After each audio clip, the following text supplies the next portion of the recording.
Leka makanisi ya bato.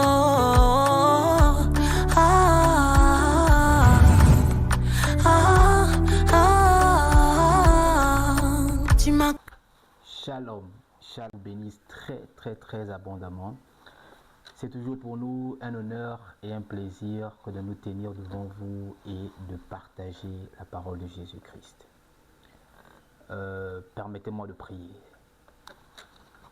Seigneur, merci pour ta fidélité. Alors que c'est toi qui nous réunis encore en ce jour, nous voulons te rendre la gloire. Oui, car cette gloire ne nous appartient pas, mais t'appartient à toi qui vis éternellement. Au nom de Jésus-Christ. Amen. Amen. Que Dieu vous bénisse. Nous voulons rendre grâce à Dieu pour cette magnifique convention que nous avons passée à notre église locale de Canaan, 6 à Bamboshi, Nouveng. Nous avons passé des moments extraordinaires. Nous avons vu la manifestation de la main de Dieu. Dieu s'est manifesté encore une fois au milieu de son peuple. Et nous rendons simplement gloire à Dieu. Comme nous l'avons dit dans la prière, cette gloire ne nous appartient pas, mais elle appartient à celui qui nous a appelés, qui nous a donné nos mandats.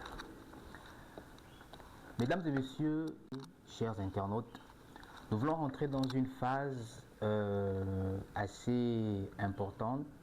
Nous voulons mettre en place, ou du moins nous voulons démarrer quelque chose que le Seigneur a mis dans notre cœur. C'est un programme d'émission.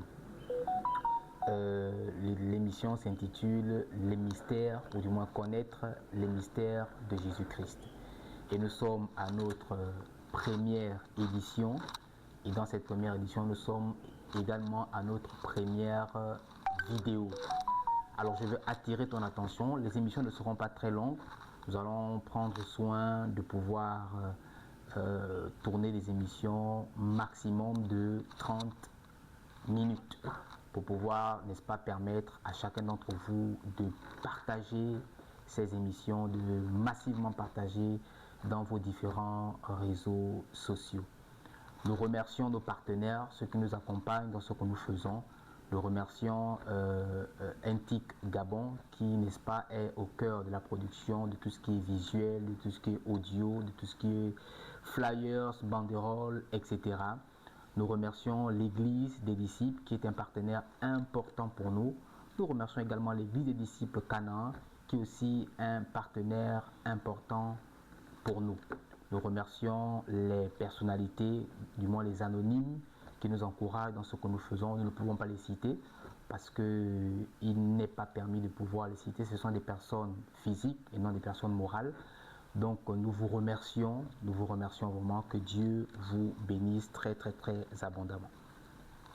Nous ouvrons ce programme avec un thème très important qui a été demandé et aussi un thème qui fait l'objet de questions, n'est-ce pas? Les enfants de Dieu doivent comprendre certaines choses. Aujourd'hui, il y a plusieurs chrétiens qui nous posent certaines questions. Qu'est-ce que ça signifie? Qu'est-ce que ça renvoie? Et effectivement, nous sommes à l'ère du Verseau, donc nous devons être en capacité de pouvoir apporter les réponses pour que le corps de Christ soit davantage fortifié et béni, mais également pour que ceux qui ne connaissent pas encore Jésus-Christ, pour ceux qui n'ont pas encore fait la rencontre de Christ, que, n'est-ce pas, cela puisse être leur partage. Jésus-Christ, l'étoile brillante du matin. C'est le partage que nous voulons vous présenter en ce jour. Jésus-Christ, l'étoile brillante du matin. Pourquoi Jésus est appelé l'étoile brillante du matin? Lorsque vous parcourez les Écritures, vous allez vous rendre compte que on parle des étoiles, les étoiles du ciel, on parle de l'étoile brillante du matin, on parle de l'étoile, on parle de l'aurore, on parle des astres. Et dans certains passages que nous allons lire tout à l'heure, Jésus est présenté comme étant l'étoile brillante du matin. Il est l'étoile brillante du matin. Pourquoi? À quoi renvoie cette expression? Pourquoi dit-on qu'il est l'étoile brillante du matin? Nous voulons tenter de comprendre cela. Pour ce faire, nous allons lire quelques textes. Notamment, nous allons lire le texte de Matthieu, l'évangile de Matthieu. Matthieu, à son chapitre 2. Matthieu chapitre 2 à partir du verset 2. C'est notre texte de base. Permettez-moi d'ouvrir la parole et de pouvoir la lire.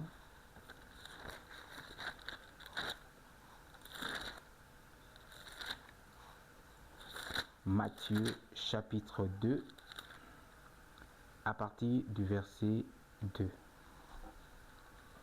Il est écrit ce qui suit. On va lire à partir du verset 1. Jésus étant né à Bethléem en Judée, au temps du roi Hérode, voici les mages d'Orient arrivèrent à Jérusalem et dirent: Où est le roi des Juifs qui vient de naître? Car nous avons vu son étoile en Orient et nous sommes venus pour l'adorer. Car nous avons vu son étoile en Orient et nous sommes venus pour l'adorer. Il est important de souligner ici sur cette portion d'écriture, la Bible parle des mages d'Orient, des mages qui étaient considérés comme des mages dans le Moyen-Orient. Les mages sont des personnes spirituelles, sont des hommes qui connaissent la spiritualité, qui connaissent lire la carte du ciel, qui connaissent interpréter les signes du ciel, qui connaissent interpréter, n'est-ce pas, les temps et les saisons. Donc, des mages sont considérés comme des maîtres, n'est-ce pas, qui ont atteint un certain niveau de spiritualité, qui ont atteint une certaine connaissance dans les choses de la spiritualité, toute spiritualité confondue. Et ces mages qui sont des maîtres vont venir à Jérusalem. Pourquoi ils vont venir à Jérusalem? Parce qu'ils ont vu un signe dans le ciel. Je vous ai dit que les mages sont des maîtres spirituels qui ont la capacité de pouvoir interpréter les signes du ciel, qui ont la capacité de pouvoir interpréter ce que disent les astres, ce que dit le soleil, ce que dit la lune, ce que disent les étoiles, etc., etc. Et donc ces mages vont venir à Jérusalem parce qu'ils ont vu un signe dans le ciel. Ils ont vu une étoile. Et donc quand ils vont venir à Jérusalem, c'est dans le but de pouvoir adorer, n'est-ce pas, l'étoile qui a apparu dans le ciel. Ils viennent pour adorer l'étoile qui a, n'est-ce pas, apparu dans le ciel. Mais c'est quoi le lien entre un enfant qui naît et une étoile qui apparaît? C'est quoi le lien? Nous voulons comprendre cela. Parce que Jésus, la Bible dit que Jésus est né. Il est né, lorsque vous lisez au premier chapitre, on dit Jésus étant né à Bethléem en Judée au temps du roi Hérode. Donc c'est un enfant qui naît. Un enfant naît. Quelle est, n'est-ce pas, la relation ou quel est le lien? Qu'est-ce qui peut faire en sorte que la naissance d'un enfant va interpeller les mages, ou du moins va faire apparaître un signe dans le ciel qui va donner une orientation, qui va donner une information aux mages, de telle sorte qu'ils vont faire le déplacement pour venir à Jérusalem pour pouvoir adorer l'enfant qui, n'est-ce pas, est né. Quel est le lien, quelle est la relation qu'il y a entre un enfant qui naît et une étoile qui apparaît dans le ciel? Nous voulons lire un texte, nous voulons lire Actes chapitre 7 à partir du verset 43. Vous devez savoir, avant que nous ne puissions lire cela, vous devez savoir que à chaque fois que nous parlons des astres, il y a plusieurs types d'astres. Parce qu'on dit, dans les astres, c'est ce qui est aussi également appelé dans la Bible l'armée du ciel. Les astres, l'armée du ciel. Petite nuance ou petite parenthèse, quand nous parlons du ciel, nous ne parlons pas de l'endroit où Dieu habite, ou du moins le royaume de Dieu. Non, il faut bien comprendre ça. Le ciel fait partie de la création de Dieu. Le ciel fait partie de la création de Dieu. C'est vrai que c'est une expression, on aura le temps de revenir dessus. Nous avons communément coutume de dire que le ciel, c'est là où Dieu est. Non, Dieu n'est pas au ciel. Et il n'y a même pas un seul ciel. Il y a plusieurs cieux.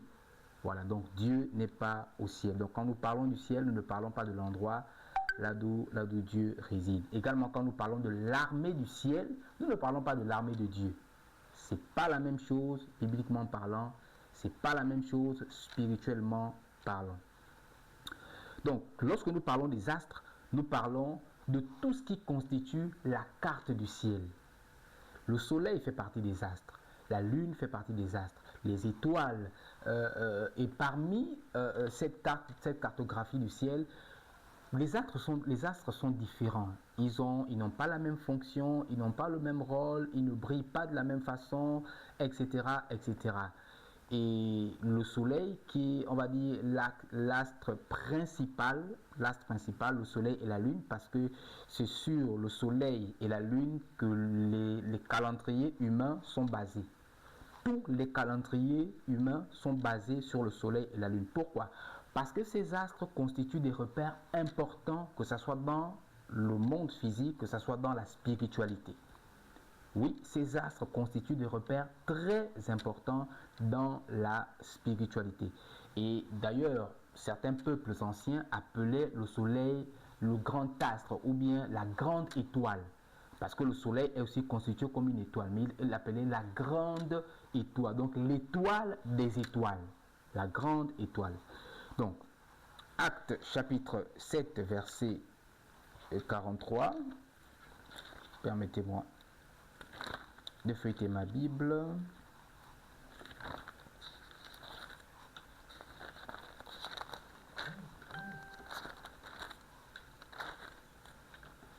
Actes chapitre 7, à son verset 43. Voici ce qui est écrit. Vous avez porté la tente de Moloch et l'étoile du dieu Raphan. Ces images que vous avez faites pour les adorer, aussi vous transporterai-je au-delà de Babylone. Je reprends le texte. Vous avez porté la tente de Moloch et l'étoile du dieu Raphan. Ces images que vous avez faites pour les adorer, aussi vous porterai-je au-delà de Babylone. Nos pères avaient au désert le tabernacle du témoignage comme l'avait ordonné celui que dit Moïse, comme l'avait ordonné celui qui dit à Moïse de faire d'après le modèle qu'il a vu sur la montagne. Encore une fois, l'étoile apparaît. Le texte ici des Actes des Apôtres qui a été écrit par le docteur Luc va présenter quelque chose de très important. Ici, il va dire, et là il s'adresse à la nation d'Israël, il s'adresse aux Israélites, il dit, vous avez porté la tente de Moloch, l'étoile du dieu Raphan. Encore une fois, quelle est la relation entre une étoile et un dieu? Question. Quelle est la relation entre une étoile et un dieu?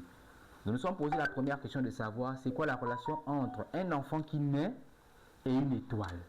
Et ici dans le texte des Actes des Apôtres, on fait encore un parallèle, il y a encore une adéquation entre une étoile et un Dieu. Nous voulons comprendre.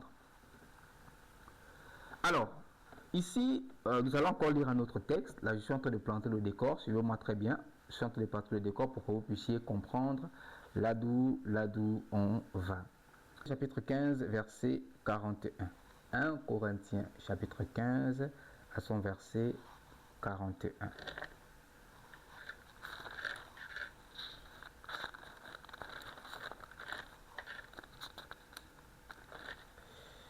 Il est écrit ce qui suit.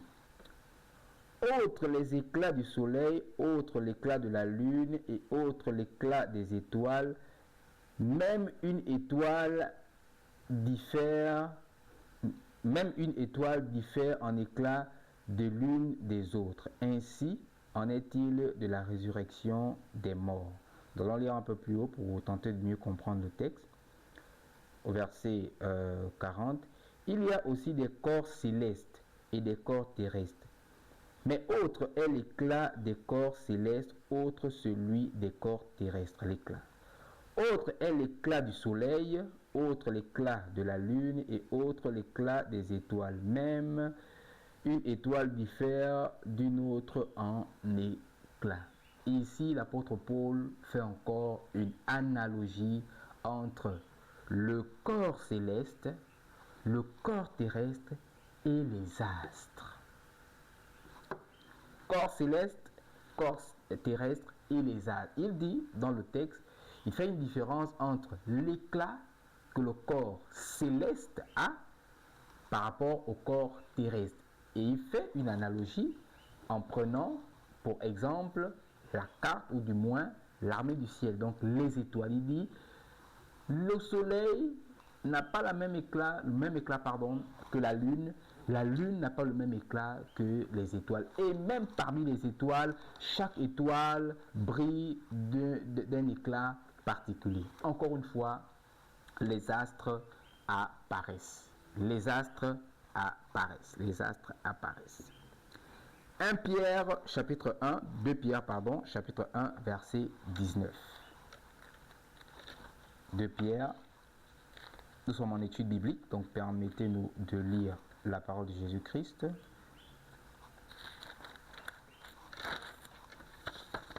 De Pierre, chapitre 1, à son verset 19. Il est écrit ce qui suit. Et nous tenons pour d'autant plus certain la parole prophétique à laquelle vous faites bien de prêter attention comme à une lampe qui brille dans un lieu obscur, jusqu'à ce que le jour vienne à apparaître et que l'étoile du matin se lève dans vos cœurs. On va relire. Et nous tenons pour autant plus certain la parole prophétique à laquelle vous faites bien de prêter attention, comme à une lampe qui brille dans un lieu obscur, jusqu'à ce que le jour vienne à apparaître et que l'étoile du matin se lève dans vos cœurs. Sachez tout d'abord vous-même qu'aucune prophétie de l'Écriture ne peut être objet d'interprétation particulière. Ça, c'est autre chose. Jusqu'à ce que l'étoile du matin se lève dans votre cœur. Encore une fois, les astres. Encore une fois, l'armée du ciel. Encore une fois, la cartographie du ciel. Apocalypse chapitre 9, verset 1.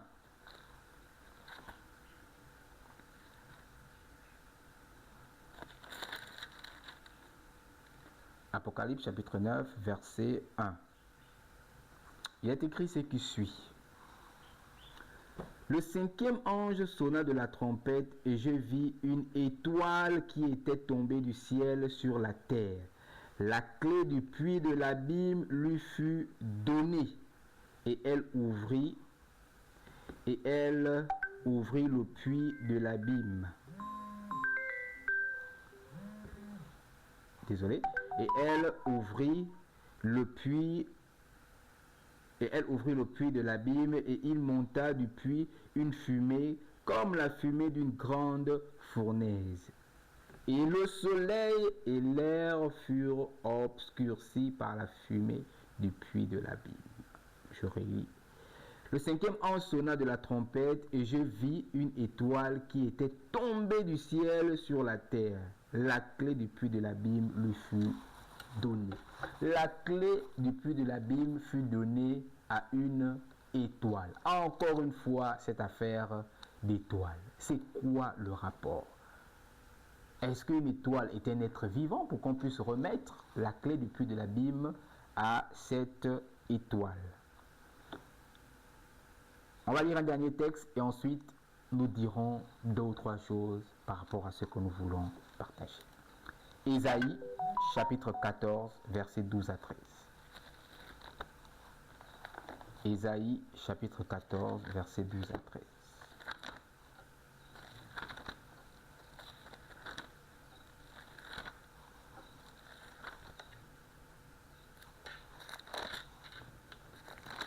Ésaïe, chapitre 14, versets 12 à 13, il est écrit ce qui suit.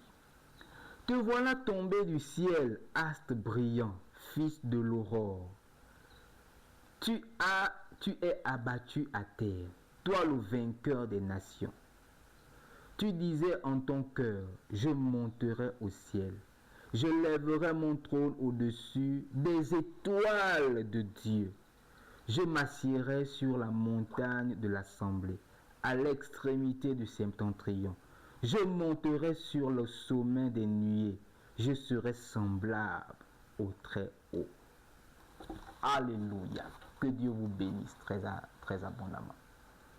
Pourquoi je vous ai fait lire tous ces textes? On peut encore en lire d'autres. Il y a toujours un parallèle avec cette affaire d'étoiles, astres, cartes du ciel, armée du ciel. Ici dans Isaïe, on décrit un personnage important et il est appelé l'étoile. Il est appelé l'étoile. Te voilà tombé du ciel, astre brillant, fils de l'aurore. Astre brillant, fils de l'aurore. Te voilà tombé par terre. Te voilà tombé par terre, toi le vainqueur des nations. Encore une fois, on parle des astres. On parle de l'astrologie. Vous devez comprendre quelque chose de très fondamental.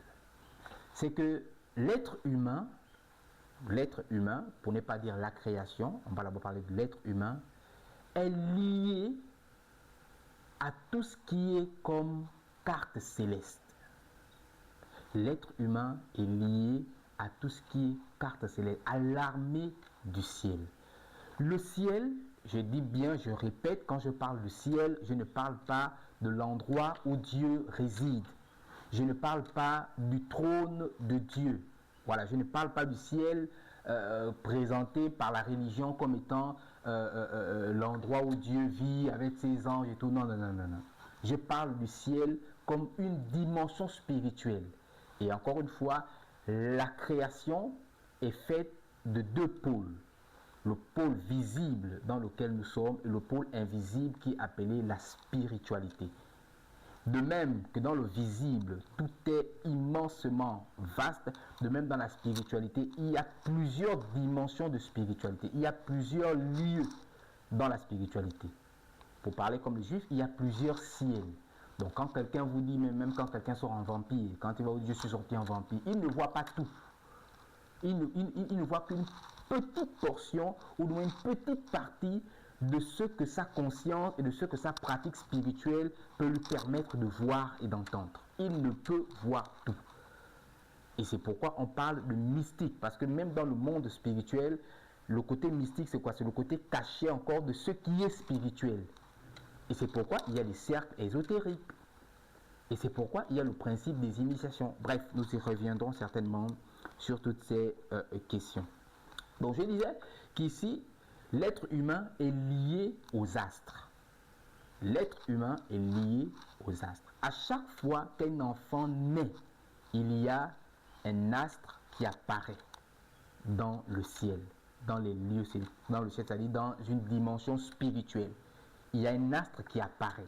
À chaque fois que quelqu'un meurt, il y a un astre qui disparaît dans cette dimension spirituelle. Oui. À chaque fois que quelqu'un naît, un astre apparaît. À chaque fois que quelqu'un meurt, un astre disparaît. Et c'est ce qui s'est passé avec le Yeshua.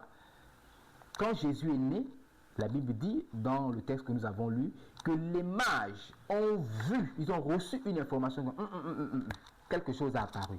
Et cet astre qui apparaît, ce n'est pas un astre comme tous les autres astres. Parce que, souvenez-vous de l'histoire, c'est qu'à cette époque, à cette date-là, il y a eu plusieurs enfants qui sont nés. Voici pourquoi Hérode va demander à savoir depuis quand l'astre a apparu. Ils vont donner à peu près la période. Et là, Hérode, plus tard, va prendre la décision de tuer tous les enfants qui étaient nés dans cette période-là. Donc, il y a eu plusieurs naissances, que ce soit au Moyen-Orient et partout, qui se sont effectuées durant cette période. Mais l'astre qui a apparu, la naissance du Messie, la naissance de Jésus a attiré l'attention des mages. Que non, là, il y a quelqu'un qui est né.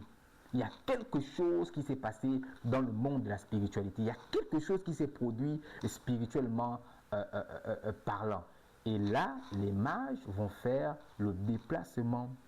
Petite parenthèse, est-ce que vous savez que dans toutes les spiritualités du monde, je dis bien dans toutes les spiritualités du monde, que ce soit les spiritualités africaines, les spiritualités orientales, les spiritualités européennes, asiatiques, etc., il y a toujours l'attente, ou du moins il y a le principe de l'attente d'un Messie.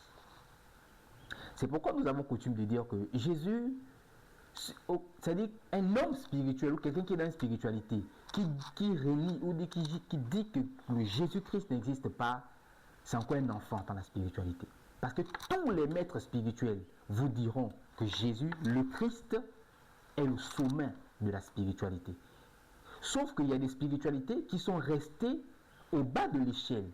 Parce qu'ils continuent jusqu'à aujourd'hui à attendre le Messie qui est déjà arrivé. Dans les spiritualités africaines, par exemple, savez-vous qu'il y a des chansons dans nos spiritualités africaines où on attend l'arrivée du Messie. Il y a des chansons qui annoncent l'arrivée du Messie. Et c'est le cas, par exemple, du judaïsme.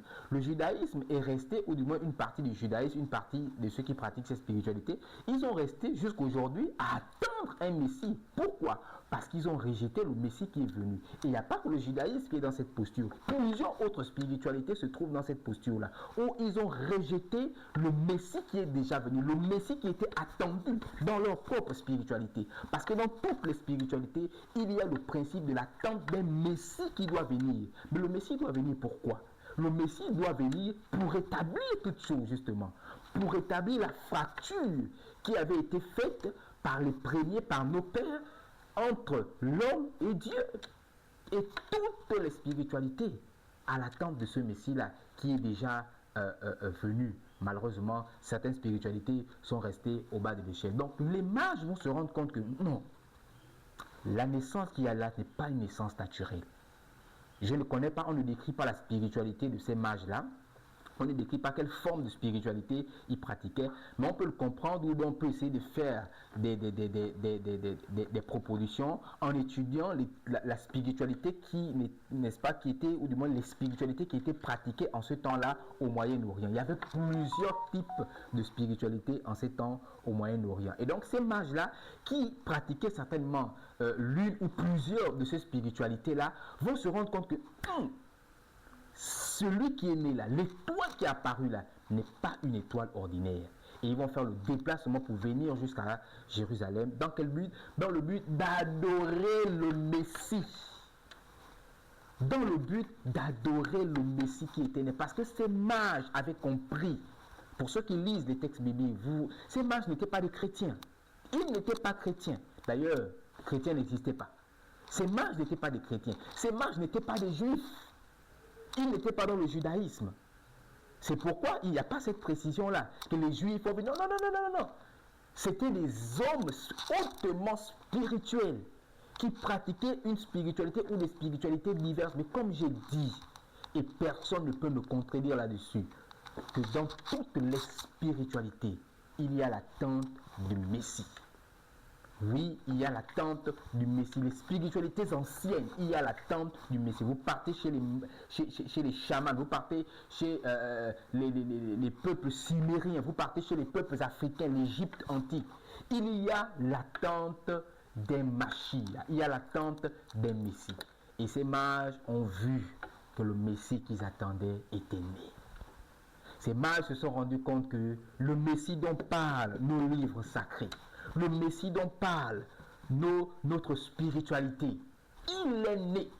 Et ils ont fait le déplacement jusqu'à Jérusalem pour venir, n'est-ce pas, adorer ce Messie qui était, n'est-ce pas, né. Je l'ai dit, il y a un lien entre tout être qui naît et l'armée céleste et les étoiles. Lorsqu'un enfant naît, son étoile apparaît automatiquement. C'est pourquoi ceux qui ont fait l'astrologie, ceux qui ont étudié l'astrologie, notamment le signe du zodiaque, etc., ceux qui savent que à 80% ce n'est pas faux. Oui. Ils savent qu'à 80% ce n'est pas faux. Parce que lorsque vous naissez, automatiquement, il y a un positionnement dans le ciel. Il y a un astre qui apparaît.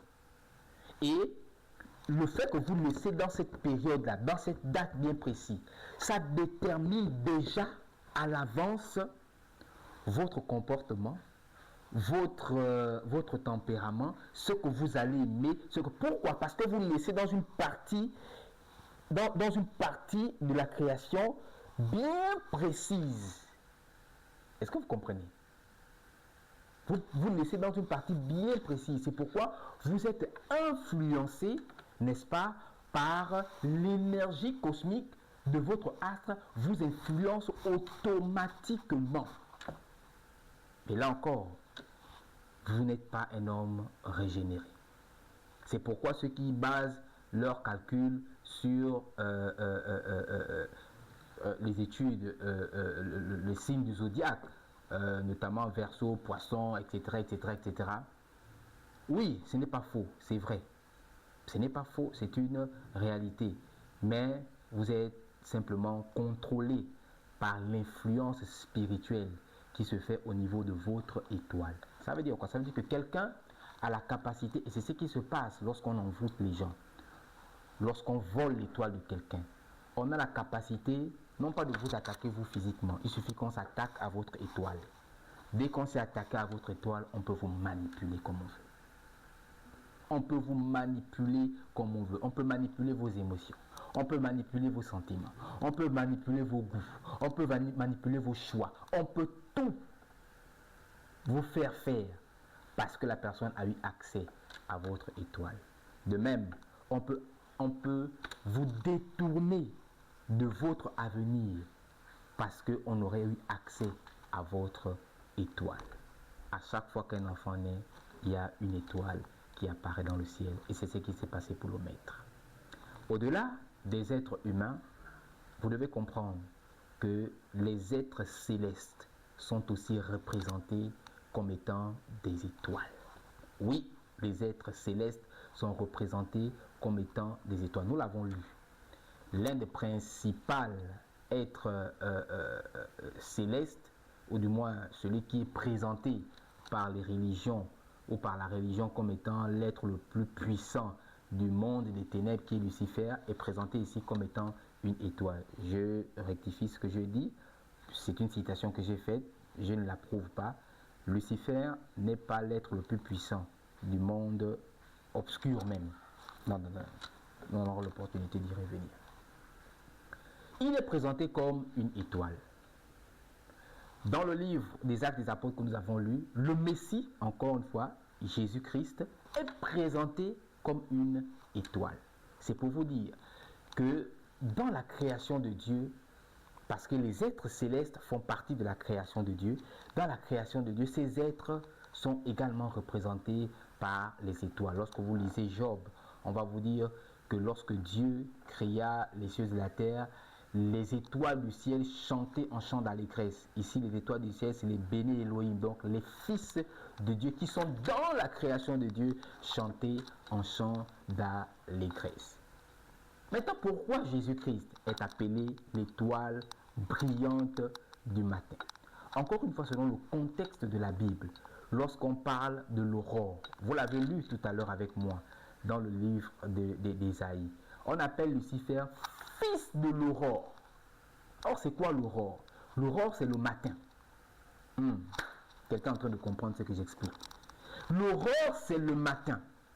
L'aurore, c'est la première, c'est-à-dire que c'est ce qui apparaît d'abord. C'est ça l'aurore. Ce qui apparaît d'abord dans un temps fixé. Ceux qui ont le calendrier lunaire, ce qui apparaît d'abord dans le temps que vous avez fixé à un jour, c'est ce qu'on appelle l'aurore. Dans le temps que vous avez fixé à un mois, c'est ce qu'on appelle l'aurore. Dans le temps que vous avez fixé à une année, c'est ce qu'on appelle l'aurore. Donc, l'aurore, c'est ce qui apparaît d'abord. Et Lucifer est appelé fils de l'aurore. Fils de l'aurore. Or, qui est l'aurore? Qui est celui qui représente l'aurore? C'est ni plus ni moins que Yeshua HaMashiach, mesdames et messieurs. C'est Jésus qui est l'aurore, qui est le premier à apparaître, qui est le premier né, ou qui est la première existence de la création, qui est la première manifestation créée de la personne de Dieu. C'est Yeshua HaMashiach, c'est le Christ. Et par lui et pour lui, toute chose a été faite. Comment? Par lui et pour lui, toute chose a été faite. Mesdames et messieurs, que Dieu vous bénisse très abondamment. Je suis l'évangéliste Stanley Ndombongolo. Nous allons poursuivre notre temps. Comme nous avons promis, nous ne voulons pas faire des